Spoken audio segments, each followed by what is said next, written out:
Inilabas na muna ng pamilya Platilla ng Santa Cruz, Iriga City ang lahat ng gamit sa kanilang bahay isang araw matapos ang pananalasa ni Bagyong Rolly sa probinsya.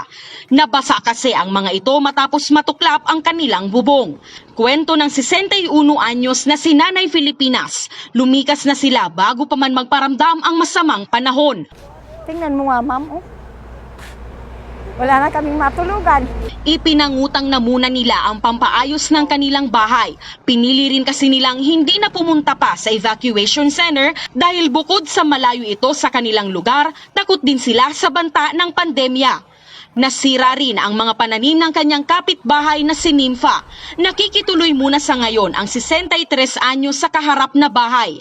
Aabutin pa raw kasi ng 2 araw bago humupa ang baha sa kanila.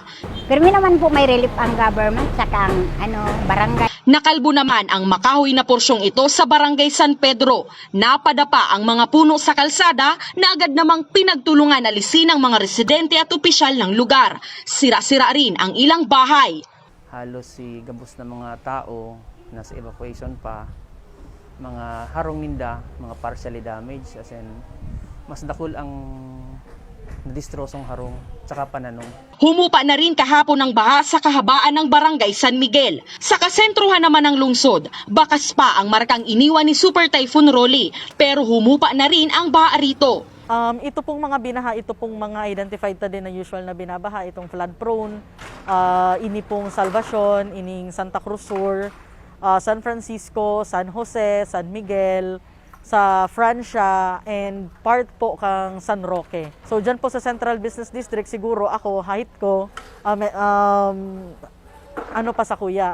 lagpas pa sa kuya, dyan sa Central Business District. Umabot sa 9,100 na pamilya ang inilikas matapos ang preemptive at forced evacuation. Binuksan ang mga paaralan at ilang simbahan sa lungsod. Sa uling tala ng City Social Welfare and Development Office, umabot na sa 19 na barangay ang nabigyan ng relief goods. Enough ang goods natin for the evacuees. Kasi po, binibigyan lang po natin yung na-displaced na families. So although po, nagsasabi ang mga tao, not naman po kami na daanan ng bagyo, pero mas iba po yung discomforts ng nag-alis ka sa sarili mong tahanan kasi hindi safe yung nalalagyan mo. Pinuri naman ng LGU ang kooperasyon ng mga Irigenyo. Sa muli, 0 casualty ang lungsod. Very thankful ako sa mga Irigenyo dahil once na nag-issue na si Mayor ng memorandum na preemptive and forced evacuation, and nagduban na ang satuyang mga team, mayo naman pong resistance. Puspusa na ang clearing operations ng Casureco 3 sa nasasakupang lugar upang agad na maibalik ang supply ng kuryente.